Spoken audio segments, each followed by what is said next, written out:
Bonjour à tous. Oui, il est possible de détecter un pervers ou une perverse narcissique en lisant simplement les SMS qu'on a reçus de cette personne-là. Je vais vous donner des exemples aujourd'hui qui vont vous sembler familiers si vous avez côtoyé une personne qui est perverse narcissique. On voit ceci dans quelques instants, mais avant de démarrer, si vous le souhaitez, abonnez-vous à la chaîne. Il y a aussi un quiz qui s'appelle « Est-ce que cette personne est perverse narcissique ou pas ?» Et enfin, si votre cas est spécifique, contactez mon équipe. Avant de vous donner des exemples, j'aimerais juste rappeler qu'il existe différentes phases dans ces SMS.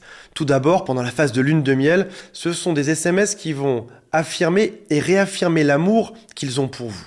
Puis ensuite, ils vont tenter, au bout de quelques mois, de vous rappeler votre nouvelle réalité. Ils ont construit un nouveau monde et il y a beaucoup de nouvelles règles auxquelles vous devez vous plier maintenant. Puis, si jamais vous commencez à être distant ou si jamais vous commencez à avoir peur, ils vont attirer votre attention sur eux. C'est ce qu'on va voir par la suite. Puis, après ça, ils vont tenter de vous faire culpabiliser pour que vous fassiez toujours quelque chose pour eux. Et puis, ils vont vous demander de confirmer que vous êtes toujours fidèle à eux, à cette relation, que vous allez tout donner pour les supporter. Alors, je vais passer rapidement sur ce que je pourrais appeler l'état zéro, c'est la phase de lune de miel, parce que si vous n'aviez eu que ça de leur part, vous ne serez probablement pas là en train de regarder cette vidéo aujourd'hui. Tu as probablement reçu des SMS comme « Tu es la femme de ma vie, tu es l'homme de ma vie, tu es l'amour de ma vie, je n'ai jamais connu une relation comme celle-ci. Je t'aime tellement, notre relation est unique. » Ça, c'est au tout début, mais ça va vite changer par la suite. Les tout premiers SMS qui ont dû te crisper sont plutôt ceux-ci. C'est ce qui s'appelle le test de la réponse immédiate. Par exemple, il t'envoie un petit message pour vérifier ce que tu fais. Coucou, tu fais quoi ce soir? Coucou, tu en es où? Coucou, est-ce que tu penses à moi? Salut, est-ce que tu es à ton travail? Et au bout de 5 minutes seulement, il s'inquiète. Pourquoi est-ce que tu ne me réponds pas? Ou alors ils vont te juger. Je suis sûr que tu es encore en train de. Tu es encore en train de passer du temps avec tes amis. Tu es encore dans ta réunion. Tu es encore focalisé sur ton travail alors que tu devrais penser à nous. Et puis, ça risque d'empirer. Je n'ai probablement aucune importance à tes yeux. Alors, pour un peu que toi, ton téléphone soit fermé ou que tu fasses autre chose, et bien tout d'un coup, tu ouvres ton téléphone et tu vois toute cette succession de messages. Parfois, ça va être agressif, voire très agressif. Parfois, ce sera victime. Parfois, ce sera méchant. Et puis, ces différents états émotionnels vont s'alterner dans tous ces messages. Ils vérifient une chose, c'est qu'ils ont bien un contrôle sur toi. Ce sont eux, dans leur tête, les maîtres, toi l'esclave, et tu dois toujours répondre à ces messages. Mettez-moi en commentaire si vous l'avez eu celui-ci. Deuxième chose que tu as dû recevoir, c'est ce qui s'appelle une salade de mots. Alors, dans les signes avant-coureurs de tout ceci, tu as dû remarquer que souvent les conversations ne menaient à rien. D'ailleurs, au passage, votre relation ne va pas dans grand-chose. Tu penses avoir résolu quelque chose, mais non, les mêmes problèmes reviennent toujours. Et de manière plus générale, ton interlocuteur, la personne avec qui tu es en couple, est juste égoïste. Alors, je t'ai donné un exemple, il y a beaucoup de mots dedans, j'ai juste mis en gras les mots qui étaient importants. Donc ça commence toujours par quelque chose de gentil, comme par exemple « Bonjour chérie », et il peut commencer vaguement par s'excuser. Je n'ai pas été moi-même ces derniers temps. Mais comme tu le sais, il faut être à deux pour danser un tango. Donc il te rappelle que, en fait, tu vas devoir faire des efforts en permanence. Et puis après ça, dans la discussion, il va parfois te flatter, mais parfois il va aussi te parler de tes problèmes, de tes ombres, ou de tout ce qu'il faudrait changer chez toi. Donc il peut te dire à la fois que tu es une personne qui est remarquable, mais dans la même phrase, il va aussi te rappeler que tu as un démon, que tu es une personne qui est très particulière, que c'est difficile d'être avec toi. Il va aussi surtout te dire qu'il faut faire des efforts. Il te critique une fois, deux fois, trois fois. Ce qu'il veut, c'est te dire la vérité. C'est toujours sous couvert de « je fais ça pour nous, je fais ça pour notre bien, pour ton bien aussi, donc il faut m'écouter ». Il te dit ou elle te dit qu'elle a fait beaucoup d'efforts là-dedans et que toi, bizarrement ou pathologiquement, tu es toujours en train de tout gâcher. Alors c'est marrant parce qu'avant, tu te pensais plutôt sain, mais quand tu écoutes cette personne qui est perverse narcissique, a priori, tous les problèmes viennent de toi. Alors, dans le contenu de ces grands pavés gigantesques de mots que tu as dû avoir, mettez-moi en commentaire si vous les avez eus, tu as eu probablement un ton qui était très condescendant. La personne te parle, ton père narcissique te parle, toujours de manière très calme et très posée, et toujours au passage supérieur à toi. Cette personne te juge, cette personne t'analyse, vue d'en haut. Ce sont aussi des discussions qui sont circulaires. Les mêmes problèmes ne sont jamais réglés. Il y a eu un problème hier, ou l'avant-veille, ou la semaine dernière, ce problème, même si tu pensais qu'il était réglé, va toujours revenir.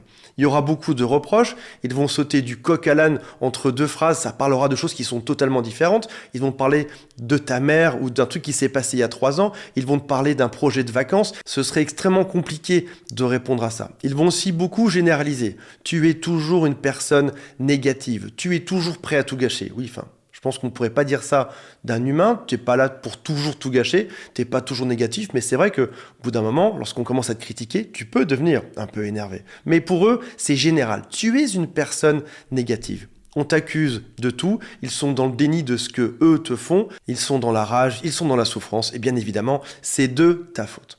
Troisième type d'SMS que tu as dû recevoir, c'est « Sens-toi mal ». Maintenant, je vais te rappeler qui tu es vraiment. Alors par exemple, ça pourrait démarrer comme SMS par « Ce serait bien si ». Ce serait bien si tu faisais plus de sport, ce serait bien si tu te nourrissais autrement, ce serait moins si tu buvais moins, ce serait bien si tu changeais d'habit.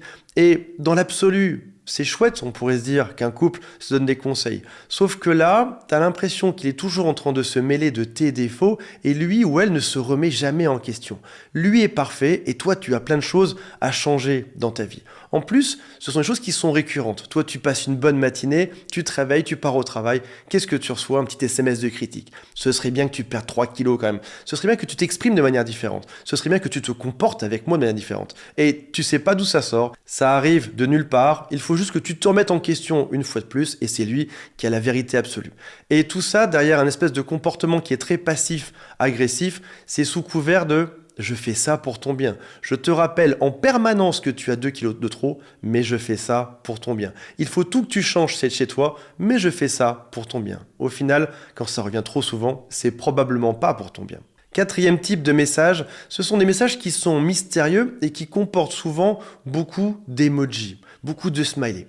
Par exemple, tu ne devineras jamais ce que j'ai appris sur toi. Et là, tu as une suite de smileys, tu sais pas trop quel est le sens de tout ça. La seule envie que tu as, c'est de le rappeler pour savoir ce qui se passe, pour comprendre le sens de tout ça. C'est fait exprès, encore une fois, c'est pour avoir de l'attention. Tu fais quoi en ce moment? J'ai vite besoin de toi, c'est extrêmement urgent. Sauf que toi, tu es dans une réunion, tu peux pas t'en sortir, ton pervers narcissique sait très bien que tu es coincé, et il va tout faire pour que tu sortes de la réunion, tu sortes de ta soirée entre amis, tu arrêtes de faire ce que tu fais, tu arrêtes même de dormir pour les appeler et pour savoir. Et quand tu appelles, tu te rends compte qu'en fait, il n'y avait pas vraiment grand-chose. Ou alors en pleine nuit, tu peux recevoir un « Est-ce que tu es réveillé ?» Et là, tu peux être sûr qu'il y a quelque chose de dramatique qui se trame. Ou alors, est-ce que tu veux savoir à quoi je pense en ce moment? Avec toujours cette suite de smiley, je te le dirai peut-être plus tard. Bien évidemment, tu veux savoir, encore une fois, ils ont gagné ton attention. Cinquième type de message, mettez-moi en commentaire si vous les avez eus, ce sont des textes en majuscules, comme si leur clavier était bloqué, il m'arrive un truc de fou avec mon patron. Ou alors, c'est juste inacceptable, tu sais pas trop de quoi ça parle, encore une fois, on va te critiquer, mais il te dit pas clairement de quoi, et ça sort de nulle part. Sixième type de message, le rappel que finalement tu es son esclave, tu es à son service, avec éventuellement des insultes, des menaces et des reproches. Ça peut être par exemple, encore une fois, les poubelles ne sont pas sorties. Oui, sauf qu'on est à 2, là je me suis occupé des enfants, j'ai déjà tout fait ailleurs dans la maison, je m'occupe de vraiment tout, et oui en effet ce matin, dans tout ce que j'ai fait, pas eu le temps de sortir les poubelles. Mais c'est de ta faute, encore une fois. On vit dans une déchetterie. Ou alors, tu ne t'occupes de jamais rien. Ou alors, j'ai trouvé un poil dans la douche. Ou alors, il y a une miette dans le salon. Oui, sauf que c'est peut-être le chat, c'est peut-être les enfants, c'est peut-être moi, c'est peut-être toi. D'où est-ce que je suis responsable des miettes dans cette maison? C'est un lieu à vivre ici où on vit en communauté. Sinon, reste habité dans ton travail ou chez tes amis. Je ne te veux plus ici. Oui, sauf qu'a priori, on paye le loyer à 2, je suis quand même chez moi et je peux aussi décider un peu de quoi je veux. Ça peut être aussi des reproches sur quelque chose qui vient de se passer, comme par exemple, je n'avais pas aimé ton comportement avec ma famille la veille. Toi, dans ta tête, ça s'était bien passé. Pour ton pervers narcissique, ce n'était pas le cas. Ou alors, combien de fois dois-je te dire de faire ceci, de te comporter comme ça, de faire comme je l'entends? C'est comme si ton pervers narcissique était parfois ton père ou ta mère, et puis des fois ça devient ton enfant. Il faut tout le temps s'en occuper, mais en même temps il te dit exactement quoi faire. Septième type de message, c'est la lecture d'esprit, un peu comme si c'était un voyant qui pouvait savoir tout ce qu'il y avait dans ta vie, parce que, a priori, cette personne te connaît par cœur. Si jamais tu réponds pas par SMS, c'est tu ne réponds pas, tu es encore avec tes potes. Enfin oui, qu'est-ce que t'en sais au final? Qu'est-ce que je fais de ma vie? Est-ce que tu dois le savoir? Est-ce que c'est si important? Et pourquoi est-ce que tu essayes de deviner ça? Est-ce que c'est pas une question juste pour savoir ce que je fais vraiment? Ou alors, si jamais tu réponds pas, c'est si Léa ou si Pierre ou si Eric t'avait écrit, alors là, tu aurais répondu en une seconde. Mais avec moi, par contre, tu vas mettre des siècles à répondre. Ou alors, tu vas encore me faire croire que ta réunion a eu du retard. Ou alors que c'est la faute des transports en commun. Ou alors, le jour où tu changeras enfin de comportement. Ou parfois, ça part sur quelque chose qui a l'air plutôt chouette. Ça y est, il t'emmène ou elle t'emmène enfin un week-end. Et là, c'est je sais exactement où on va aller ce week-end. Oui, sauf que peut-être qu'on aurait pu en parler à deux avant pour déterminer si j'avais vraiment envie d'aller là-bas ou pas. Et toi, il faut que tu annules tous tes plans. 8e type d'SMS, c'est le langage émotionnel qui est amplifié. Ça ne va pas du tout. On en reparle plus tard. C'est un besoin d'attention, mais là, ça ne va pas du tout. C'est la catastrophe. Il se passe quelque chose de très très grave. Et quand t'appelles, finalement, c'était pas si grave que ça. Ou alors, il t'a fait une crise à partir de pas grand-chose. Ou alors, très très mauvaise nouvelle ce matin. Donc t'imagines que c'est son patron, que l'autre s'est fait virer qu'il y a quelque chose. Et quand tu vérifies, c'était pas grand-chose. Ça a juste été une petite critique sur quelque chose. Ensuite, tu peux recevoir des ordres qui sont très directifs. Comme par exemple, j'espère que tu n'as pas encore mis cette jupe aujourd'hui qui te fait passer pour une... Mettez ce que vous voulez comme moi à la fin. Ou alors c'est va nous chercher à dîner. Ou alors fais-moi à manger ce soir. Et si jamais tu dis wow, je suis pas ton chien, je suis pas ton animal, il va te dire oh hey, désolé, j'ai pas le temps, je m'occupe déjà de plein de choses. Écoute, a priori j'en fais 10 fois plus que toi à la maison, je pense que tu as le temps de mettre une virgule, un petit cœur ou d'être un peu plus gentil. Tu remarqueras que quand tu oses répondre à un ordre, ça va empirer la situation. Tu es trop sensible, tu prends tout mal. Pour une fois que je te demande quelque chose, enfin oui, tu peux me demander quelque chose et rester poli quand même. Ou alors j'avais juste pas le temps. 10e type d'SMS, c'est t'habituer au chaud et au froid. Par exemple, ton père narcissique t'envoie le matin « Je t'aime, tu me manques ». Au bout d'une demi-heure, tu réponds « Moi aussi ». Et là, il te répond « Pourquoi tu m'écris alors que je suis au travail ?» Oui, tu m'as envoyé « Je t'aime », je t'ai envoyé « Je t'aime », pourquoi est-ce que tu me tombes dessus? Chaud, puis froid juste après. Tu peux aussi avoir un chaud-froid dans la même phrase, comme par exemple « Tu me manques » ou « Je t'aime, mais… » ton comportement est inacceptable. Alors, voici quelques conseils si vous avez affaire à une personne perverse narcissique. Au passage, relisez juste vos SMS pour me dire si vous trouvez ce genre de comportement dedans.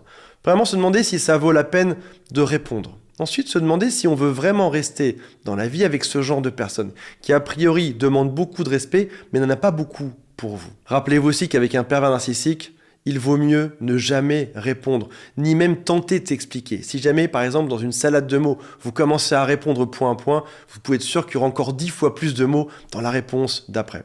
Si jamais vous ne pouvez pas éviter la réponse, répondez le plus court possible, oui, non. Et surtout, ne cherchez pas à passer 10 heures à comprendre cet SMS. Pourquoi est-ce qu'il m'a envoyé ça? Pourquoi est-ce qu'il se comporte comme ça? À chaque fois que vous essayez de comprendre, c'est donner un peu d'attention à l'autre et c'est exactement ce qu'il cherche. Voilà mes amis, j'espère que ça vous a aidé à reconnaître ces pervers narcissiques et on se retrouve très prochainement. Salut à tous, bye.